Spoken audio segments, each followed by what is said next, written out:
And if you permit me to take it from here, in terms of Lagos being a former political and economic capital, correct, then you take politics, political governance out of it and leave the commerce, economy, financial markets, banks, oil and gas companies. Then you have two major economic infrastructure that have been left fallow for 5, 10, 20, 30 years. The Apapa Port and Murtala Mohammed International Airport. Those are two eyesores that we have in a place like Lagos. And even since the advent of democratic governance in 1999, we haven't been able to fix them. It's really an eyesore, and I think it affects business and what have you. But what is important here is simply that the government should really wake up to this responsibility and deal with this road. And I think they are beginning to address some of these issues. Recently, you heard that Dangote and Flour Mills have taken over the construction of the Apapa Road from the Western Avenue. And that is the arm of the private sector coming in to play a very crucial role in getting this infrastructure going. Let's be very clear on one thing. Infrastructure is something permanent and fundamental, without which you can't really run a business or run a nation or an enterprise. So it's something that has to be done. And these two companies have come in to really show what I'll call some significant example in trying to really support the government in getting this done. Because on a very serious note, the government cannot afford to really cover up these activities. And therein comes the importance of the state. Let's sit down together, look at these issues, and then work out who now takes the responsibility of this going forward.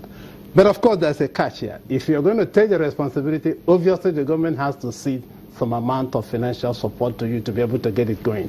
And I think that's where the problem is. Lagos has the money, don't it? Don't you think so? Well, it has the money, it has the challenges. About 180, close to $200 billion in GDP. That's quite huge. Yeah, but it also has a lot of responsibilities to deal with. So if you look at that against the backdrop of the level of challenges that they face, then you might begin to wonder if that money is adequate.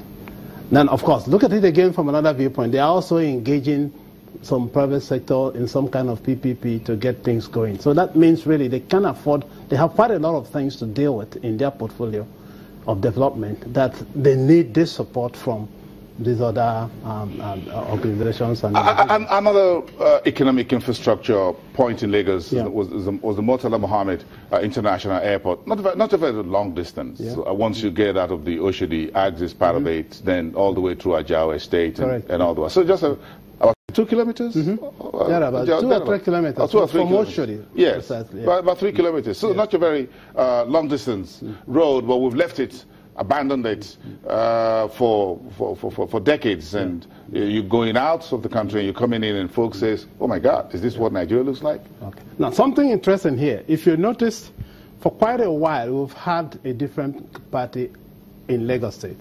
Political party? Political party, and also totally different from the party at the center. Naturally that creates some kind of a divide.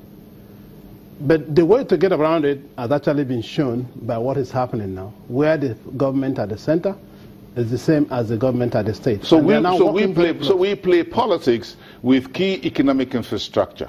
There could be chances of that kind of a thing happening. But the challenge here is let's grow beyond this. Because in the end, the investors will see you the way you are. The Nigerian people will also see the things the way they are, and they probably won't be able to benefit from it. So the focus is, look, it doesn't matter who is at the federal or at the state. Let's come together and work and get things going. And if you look at the 2017 budget, you probably would have noticed that there were such discussions and agreements between some state governments and the federal in trying to address some of those intercity roads that have been problems connecting the cities together. Now keep in mind also that that's why it's something that really very painful to most of us, is that Nigerian economy moves on the road. About 90% of things that you move around, produced, imported and exported, they all happen on the road. So you can afford to toy with the road. And when you talk about logistics in this context, you're not just looking at the cargo, you're also looking at passengers, at the population that moves by road as well. Even this holiday, folks are on the road. Yeah. But you've seen Lagos how it is. Like no one really went out except this early morning we were coming in and it was a little bit empty. But within an hour, it got filled up again. So again, that is the focus. So this, no matter who is at the center or who is at the state, there should be some kind of a way of sitting together on the same table to address these issues and then decide who takes these responsibilities.